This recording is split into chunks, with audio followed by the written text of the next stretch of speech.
그러나 지금 주택 가격이 너무 높아가지고 주택 공급을 통해서 주택 가격의 좀 안정화를 바라는 쪽에서는 주택 공급을 안 할 수가 없는 거고, 그리고 3기 신도시가 18년부터 나왔는데 지금 25년도인데 근데 지금도 이제 실입주가 아직 없다는 걸 생각해 보면 여전히 속도가 좀 느린 것 같거든요. 그래서 이런 부분에서 앞으로도 좀 더 속도를 올려야 되지 않을까 이런 생각을 하고요.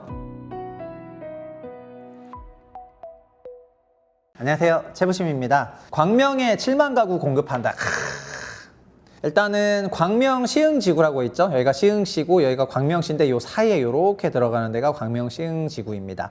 여기가 여의도 면적의 4.4배 정도 되는데 그냥 면적으로 환산하면은 여의도 면적 얼마인지 모르는 사람도 많아서 이거 너무 서울 중심적인 사고관이야. 여의도 안 가본 데 많은데. 그래서 전체 면적은 12.7제곱킬로미터 정도 되고요. 12.7제곱킬로미터면은 어느 정도 면적이라고 얘기를 하면 좋을까요?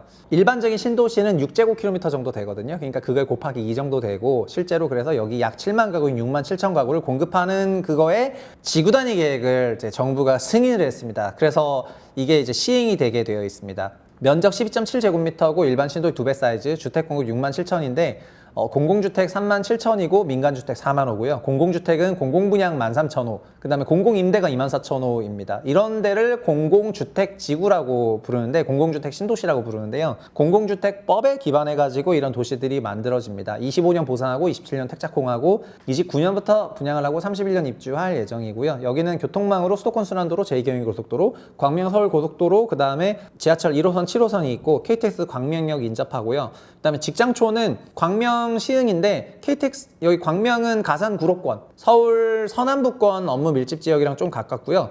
좀 더 가면은 여의도까지 이제 진출을 할 수가 있죠. 그래서 그 정도를 가지고 있고 뭐 이렇게 되어 있습니다. 여기 보시면 토지 이용 계획도상 광명 시흥 공공도시가 이렇게 돼 있고, 보라색이 도시 지원 시설 용지 부분이고요. 노란색이 주택이거든요. 그 다음에 이렇게 노란색 이게 다 이제 아파트 단지라고 보시면 될 것 같고요. 빨간색이 뭐 중심상업도시고 여기가 이제 상가권이고 이런 식으로 되어 있거든요.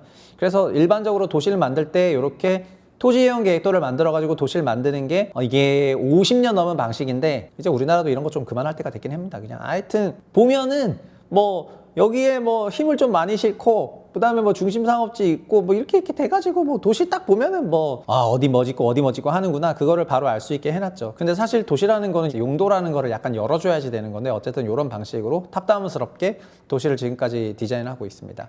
광명시흥지구 지구계획이 승인이 됐고, 여기 이제 광명시흥지구를 따라가지고 특별계획구역을 또 만들고, 여기 파크스퀘어 이런 걸 만들고, 중심상업지구, 여기 뭐 어반스퀘어를 만들고, 여긴 커뮤니티 스퀘어를 만들고, 용어는 부르기 나름입니다. 특별계획구역 R&D랑 컴플렉스를 또 만들고, 도시 전체에 4개의 그 중심 공간 축을 만들게 되는 거죠. 그 다음에 보행생활권 이론을 적용을 하게 되는 건데, 이 보행생활권은 서울도시계획 2040에도 나오는 건데요. 걸어서 도시의 어딘가 도시 기능들을 이용할 수 있게 하는 거거든요. 그래서 통상 저희가 이거를 N분, N미닛 도시라고 얘기를 하는데, 이게 15분에서 30분 정도의 그 도시 이론을 가지고 있습니다.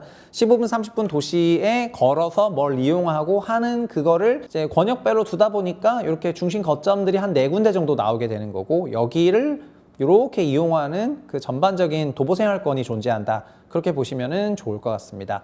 보행생활권 설계 적용은 N분도시 이론 막 이런 건데, 이거 어디서 봤냐면 저희가 그 순천에 있는 오천 그린광장, 우리 현장답사 갔었던 데고, 여기 저희가 드론 띄웠었잖아요. 근데 여기도 이런 거랑 되게 비슷하거든요. 옆에 단지에서 여기 보행생활권이고 커뮤니티 중심지 이론이고 이런 방식으로 설계를 했고, 이거는 국토부 공식 자료에 이렇게 되어 있습니다. 여기가 원래는 동천 저류지 부지인데 이런 식으로 했걸랑요. 그래서 이거를 실제 활용해서 도시계획을 적용했다, 이렇게 보시면 될 것 같습니다. 저희가 지금 3기 신도시 얘기를 하고 있는데, 3기 신도시는 18년 9월 20일에 처음 등장해서 2019년 2월에 현재 5대 3기 신도시가 등장을 했고, 그 5대 지역 중에 하나가 인천 계양지구인데, 인천 계양지구가 사전 청약을 했다가 작년 9월에 이제 첫 본청약을 했습니다. 그래서 본청약을 하면서 전체는 747세대인데 사전 청약할 때는 경쟁률이 50몇 대 1 나왔는데, 본청약 때는 이제 한 8대 1인가 나왔거든요. 인천 계양지구가 이렇게 돼 있고, 대장 신도시가 이렇게 돼 있고, 이것도 면적이 3제곱킬로미터 정도 됐는데 대장도 3 정도 되니까 합치면 6이거든요. 광명시흥은 이거의 2배니까 계양의 한 4배 정도 되는 어마어마하게 큰 사이즈라고 생각하시면 되겠습니다. 그래서 여기에 이제 공급을 했고, 인천 계양은 사실 수도권이 굉장히 붙어 있죠. 그러니까 훨씬 더 교통이 가까운 그런 지역이라고 보시면 되겠습니다. 근데 여기가 8대1로 마감하니까 사전 52대 1인데 본 청약 8대 1밖에 안 됐으니까 되게 안 좋다. 그 다음에 사전 청약 당첨자 42%가 뭐 청약을 포기했고 공급 가액이 올랐고 이런 부정적인 기사들이 많이 나왔어요. 이게 작년 10월 말에 나왔었는데, 근데 작년 10월, 11월쯤에 인천권에 있는 분양을 보면은 미분양도 어마어마하거든요. 미분양이 어마어마해가지고, 그래서 지금 8대1의 경쟁률은 사실은 굉장히 잘 나온 겁니다. 잘 나온 거고요. 물론 막 50대1 이런 건 아니지만은 8대1 정도면 충분히 잘 나온 경쟁률이라고 볼 수가 있겠습니다. 그리고 어쨌든 공공분양은 분양가가 민간 아파트 분양가보다는 싸니까 경쟁률이 좀 잘 나올 수밖에 없죠. 그래서 신규 주택 적극 공급은 주택 수요를 사실 분산하는 요인이기 때문에 그 3기 신도시가 본격적으로 공급이 되는 시점부터는 시장의 그 수요 분산 요인으로 작동을 해서 영향력을 줄 거라고 생각을 합니다.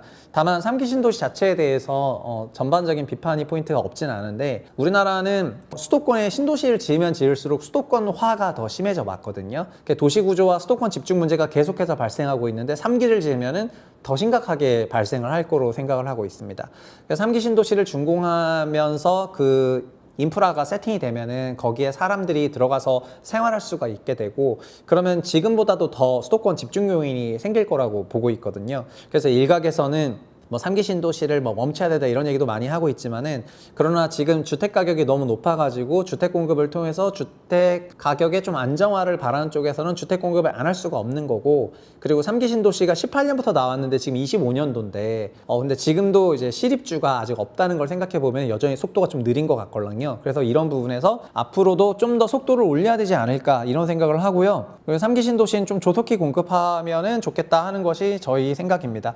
그리고 수도권 과잉 과밀화에 따른 부작용은 이제 크죠. 그래서 이 이슈는 분명히 어떤 다른 방식으로 다뤄야 될 것 같고요. 사실 그러다 보면은 부동산 문제는 이렇게 하면 이게 문제고 저렇게 하면 저게 문제고 굉장히 복합적인 그런 방식으로 접근을 해야 되는 게 사실입니다. 요즘 들어서는 3기 신도시 짓고 난 시점부터는 이제 가구 수도 정점 찍고 그다음부터 내려가기 때문에 2030년 초반, 그러니까 올해 2020년대 후반으로 가면은 주택 공급의 수요가 어느 정도는 정점을 찍고 그다음에 공실이 크게 늘어나는 이제 그런 구간으로 한국도 들어가게 됩니다. 그런 맥락에서 보면은 지금은 수요가 좀 많아 보이지만은 한 10년만 놓고 보더라도 수요가 위축되는 구간이 발생을 했을 때 이게 부담으로 작용할 수도 있거든요. 그래서 더 이상 공급하지 말아야 된다 이런 얘기를 하시는 분들도 지금 적지 않습니다. 그런데 지금 우리가 그동안 2010년대 후반부터 수도권의 주택 공급을 충분히 하지 못한 걸로 인해 가지고 주택 공급 정량적인 숫자가 너무 낮고 분산 효과가 충분히 작동하지 않는 걸 고려하면은 지금은 공급을 하는 거에 나을 것 같고요. 그 다음에 나중에는 공급한 이후에